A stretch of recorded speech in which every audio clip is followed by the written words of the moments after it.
Daniel Harris had always thought he understood life. At 42, he was settled, respected, and stable. A beautiful house in Portland, Oregon, a loving wife named Emily, and two bright kids who adored him on paper. Everything was perfect. But behind that picture of perfection, Daniel felt something missing. He couldn't explain it at first.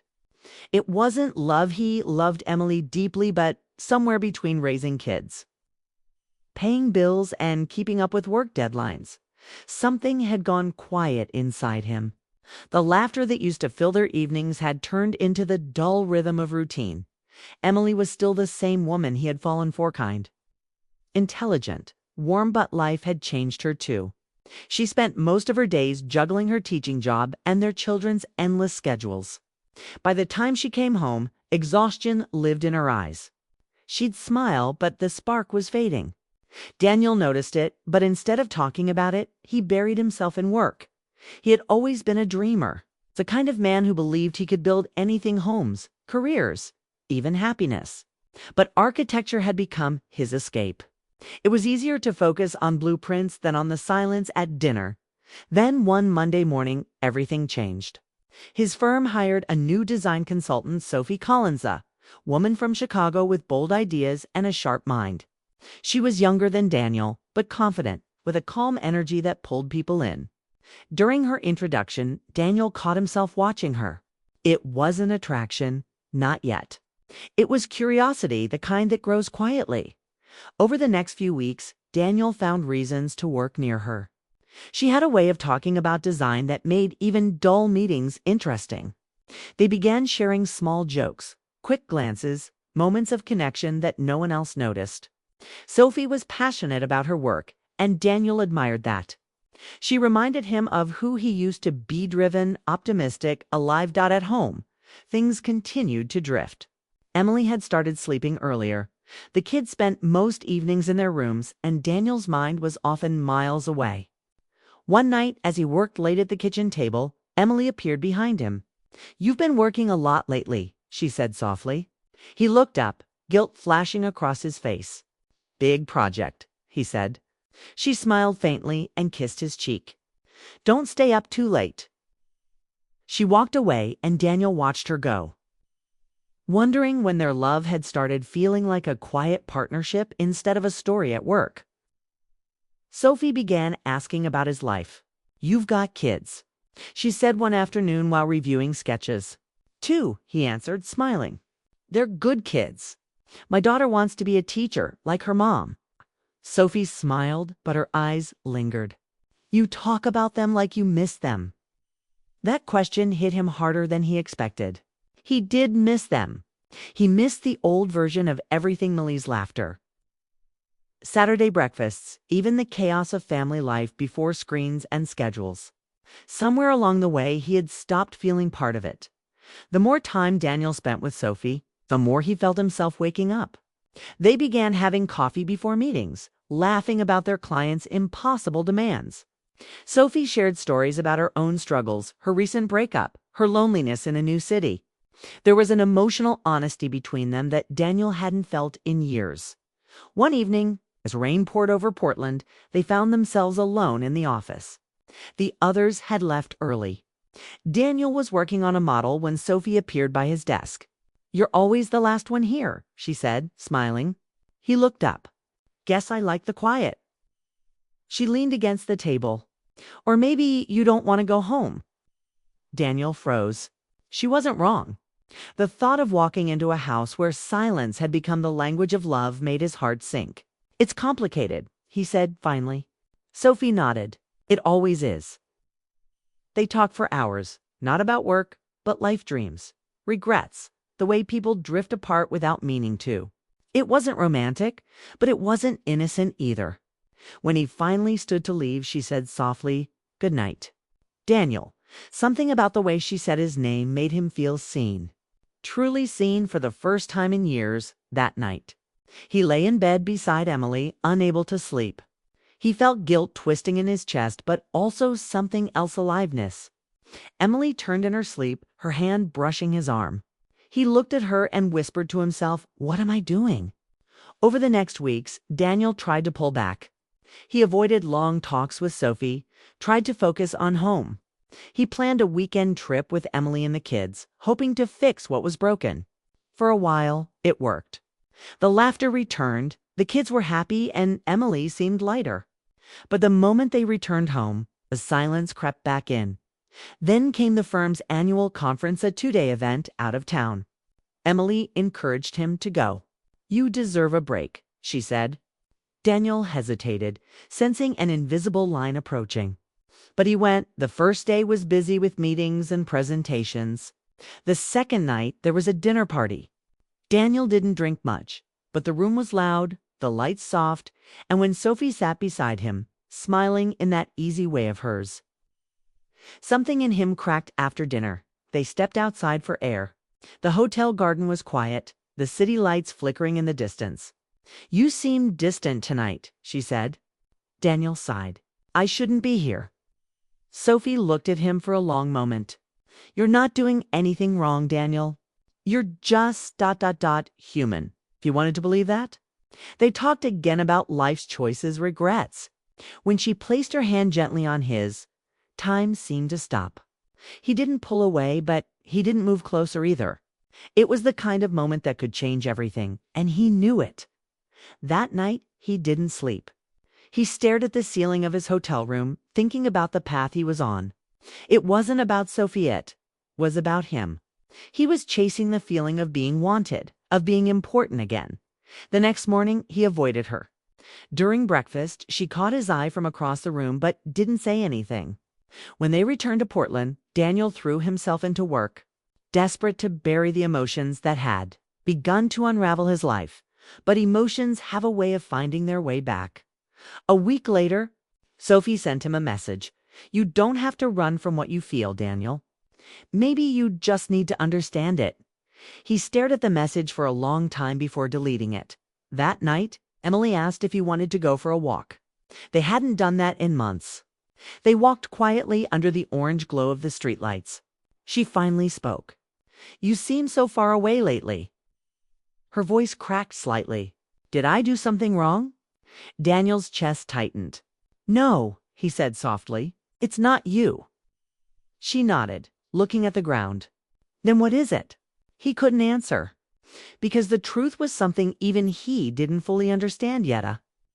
Longing for something that shouldn't have mattered, but did. That night, as Emily fell asleep beside him, Daniel stood by the window, staring out into the dark. He thought of Sophie's message, her words echoing in his mind. "Maybe you just need to understand it." He didn't know it then. But that was the beginning of the end, the moment. His fantasy began to take over reality. He would tell himself it was harmless, that he was still the same man. But in the quiet corners of his mind, he knew something inside him had already crossed a line, and once that line was crossed, there was no going back. Daniel tried to move on after the conference, to pretend nothing had shifted inside him. But pretending is exhausting, and soon the cracks started to show. He threw himself into work, skipped family dinners, and smiled at all the right times. But Emily felt the distance. She didn't say it, but Daniel saw it in her eyes. The quiet worry, the forced calm, the questions she didn't dare ask, at the office. Sophie acted as if everything was normal, yet there was a quiet understanding between them. They didn't talk about what happened at the conference, but their silence said everything. Sometimes she would glance at him during meetings, and he'd feel that same pull he was trying so hard to ignore. Weeks passed. Then one Thursday, Daniel found a handwritten note on his desk. It was from Sophie. Lunch. Just to talk. He hesitated, but went anyway. They met at a small cafe a few blocks away. It was a cloudy day, the kind that made everything look softer. Sophie smiled when he arrived. "You look tired," she said. Daniel laughed weakly. "Maybe I am." They talked about work first, but it didn't stay there long. Soon they were talking about life again, about how easy it is to lose yourself in routine, about how people can live together for years and still feel alone. Sophie wasn't trying to tempt him. She was trying to understand him. And that made it worse. When they left the cafe, the rain started. She shared her umbrella with him as they walked. They stopped at a crossing, their shoulders touching, and Daniel realized how far he'd drifted from the man he used to be. But when she looked at him with quiet kindness, he couldn't turn away. That night, he came home late. Emily was on the couch watching an old movie. "You already ate?" she asked. "Yeah," he lied. She nodded but didn't look away from the TV. It was a small moment, but it broke him a little over the next few months. Daniel's world slowly divided in two. One where he was the husband and father, doing what was right. The other where he felt alive, though guilty, in Sophie's company. They never crossed any physical line, but emotionally, Daniel knew he was falling. And once you start falling, it's hard to stop. Sophie didn't push him. Sometimes she went days without speaking to him outside of work. But when she did, her words always found their way to his heart. One evening she said softly, "I don't want to hurt you, Daniel. I just don't want you to forget you're human." That sentence haunted him. Emily, meanwhile, sensed everything. She started asking more questions. "Are you happy, Dan?" she asked one night as they cleaned up after dinner. "You've been so quiet lately." "Fine," he said quickly. But even to his own ears, it sounded like a lie. "Fine," she repeated, forcing a smile. That's what people say when they're falling apart. He wanted to tell her everything about the emptiness, the confusion, the feeling that something inside him had slipped away. But how could he? He didn't want to break her heart. So he stayed silent. Then came the project that changed everything. Daniel and Sophie were assigned to travel to Seattle for a client presentation. It was just one night, but Emily's face said everything when he told her. "Seattle, huh?" she said with Sophie. "It's work," he answered, trying not to sound defensive. Emily nodded slowly. "Of course. Just don't forget what really matters." The trip went smoothly, professionally at first. They presented their designs, received praise, and had dinner with the clients. But after the meeting ended, Daniel found himself sitting with Sophie in the hotel lobby. The air was filled with quiet jazz, the kind that makes conversations slower, softer. Sophie looked at him and said, "Do you ever wish you could start over?" He stared at his coffee.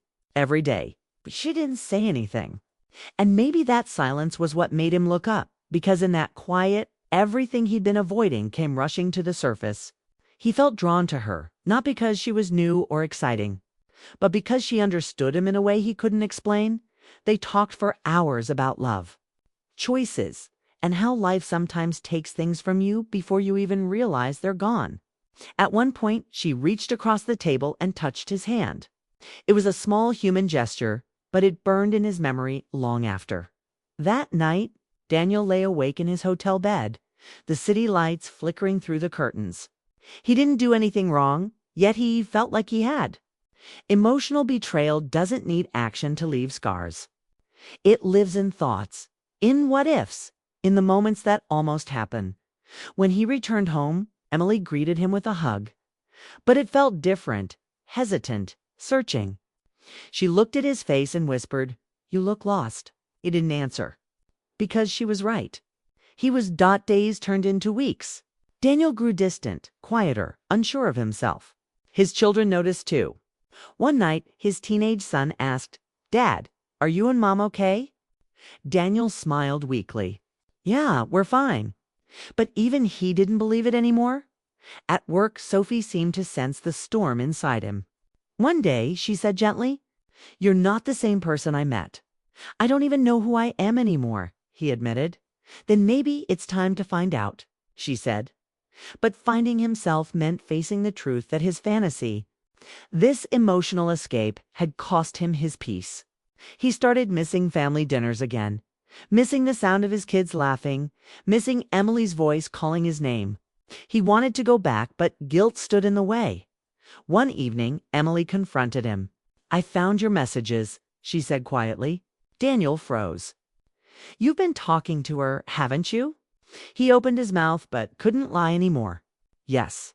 Her eyes filled with tears. "You didn't have to fall in love with someone else, Dan. You just had to tell me you were lonely." Her words cut deeper than anger ever could. She didn't shout, didn't curse. She just walked away. That night, Daniel slept in the guest room for the first time in his marriage. The next morning, he went to work, but he couldn't focus. Sophie tried to talk to him, but he couldn't even look at her. The weight of what he'd done was crushing. It wasn't Sophie's fault, it was his. He had built a fantasy to escape his pain, and now it had destroyed the very thing he was trying to protect. He went home early that day, hoping to talk to Emily to fix what was left. But when he walked in, the house was quiet. On the table was a note. "I need time. Please don't call me." He sat there for hours, staring at that single sentence. The kids were at Emily's mother's house. The silence around him was deafening. The home that once felt full now felt hollow. That weekend, he tried to reach out, but Emily wouldn't answer. He went to church alone, sat in the back row, and asked himself how he had ended up here. He hadn't meant to hurt anyone. He just wanted to feel alive again. But instead, he had broken everything that mattered at work. He asked to be reassigned. He couldn't face Sophie anymore. She didn't argue. She simply said, "I hope you find peace, Daniel." He nodded, unable to speak. Months passed. Emily stayed with her mother, taking the kids. Daniel tried to rebuild himself, stopped drinking, started therapy, and faced his regrets. He wrote letters to Emily, not asking for forgiveness, but trying to explain his heart. He realized then that fantasies don't heal what's broken. They just hide the wounds for a while. And when the illusion fades, the pain comes back stronger. He saw Sophie once more by accident, months later at a bookstore. They exchanged polite smiles, but nothing more. Both of them had paid the price for their mistakes. When Daniel went home that night, the house was still quiet, but it didn't feel empty anymore. It felt like a place to start over, even if he had to do it alone. He looked at a photo of Emily and the kids on the wall and whispered, "I'm sorry." He didn't know if they'd ever come back, but for the first time in years, he knew who he was, a man who had lost himself in a fantasy, and who was now fighting to find his soul again. Winter came early that year, and Daniel felt every bit of it. The days were short, the nights long, and silence had become his closest companion. Emily had taken the kids to live with her mother, and though she hadn't filed for divorce, her distance spoke volumes. Daniel moved through each day like a man carrying invisible weight, still going to work, still doing what was expected, but hollow inside. He avoided people who knew him well. Small talk felt fake, laughter impossible. The house echoed with emptiness, every corner a reminder of what he'd lost. The kids' rooms were untouched, their drawings still pinned on the walls, toys left on shelves. Sometimes he'd walk into those rooms and just sit quietly, trying to remember when life was simpler. Work didn't help much. Sophie had transferred to another branch after the Seattle trip. And while Daniel was grateful, her absence made him face himself even more. He could no longer hide behind distraction. He'd stare at his reflection in the office window some nights and wonder who he had become. One evening, his friend Mark from the office stopped by. Mark had known Daniel for years and didn't come to offer pity, just quiet company. They sat with coffee in the dimly lit kitchen, rain tapping softly on the windows. "You look tired, Don," Mark said. Daniel smiled faintly. "I am mostly tired of myself." Mark didn't press. "You know, life doesn't end because we make mistakes," he said. "But it sure feels that way until we start doing something about it." That sentence stayed with Daniel. The next morning, he made a decision. He would try to make things right, even if he couldn't undo the past. He started small. He wrote Emily a letter, not to beg or defend himself, but to tell the truth. He told her how lost he had felt, how sorry he was, and how he had learned that love wasn't about excitement or escape, but endurance. He didn't send it right away. He rewrote it 3 times until it sounded honest, not desperate. Then, one cold February morning, he mailed it. Weeks went by with no reply. But writing that letter changed something in him. It gave him a kind of peace he hadn't felt in months. He began to rebuild his routines, cooking for himself, exercising, even volunteering at a local shelter on weekends. The people there didn't know his story, and that anonymity felt healing. One Saturday, While serving food at the shelter, Daniel met an older man named Frank, who had lost everything to addiction years ago. Frank told him, "You can't fix what's gone, but you can build something new from the pieces." Daniel nodded, realizing how true that was. Spring brought small changes. The days got longer, and Daniel started painting again, a hobby he'd abandoned years ago. His first painting was of a lighthouse surrounded by fog.